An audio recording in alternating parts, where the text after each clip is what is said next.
అలాగే ఈ రోజు వచ్చేసి కొంచెం డిఫరెంట్ గా ఆనియన్ పచ్చిమిర్చి కర్రీ అయితే తయారు చేశాను. ఈ కర్రీని ఎలా తయారు చేస్తాను ఈ వీడియోలో అయితే చూపిస్తా చూడండి.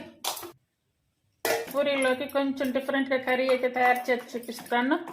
ఒక 5 గాని 6 గాని పచ్చిమిర్చి తీసుకోవాలంటే నేను కారం అయితే వేయట్లేదు. ఓన్లీ నేను తీసుకున్నటువంటి ఉల్లిపాయల్లో సగం ఉల్లిపాయలు అయితే ఇందులో వేసాను. అలాగే 5-6 జీడిపప్పులు, అలాగే చిన్న ముక్క ఒకటి అల్లం, అలాగే వెల్లుల్లి ఇవన్నీ కూడా పేస్ట్ చేసుకోవాలి.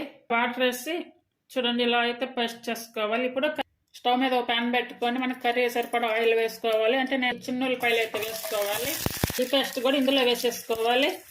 అలాగే ఇందులో కొంచెం వాటర్ వేసి కరిపోసుకోవాలి. ఇవన్నీ కూడా పచ్చివాసన పోయేటట్టుగా మిడిల్ సిమ్ మీదకి మార్చుకుంటూ ఇలా కలుపుకుంటూ ఉండాలి. ఈ పచ్చిమిర్చి కూడా మిక్సీ పట్టుకోవాలి. అలాగే 1/2 స్పూన్ వరకు గసగసాలు, పాపి సీడ్స్ అంటారు కదా ఇవి, అలాగే 2-3 రెమ్మల కరివేపాకు. ఇప్పుడు 1/2 స్పూన్ వరకు పసుపు వేసుకోవాలి. టేస్ట్ సరిపడా సాల్ట్ వేసుకోవాలి.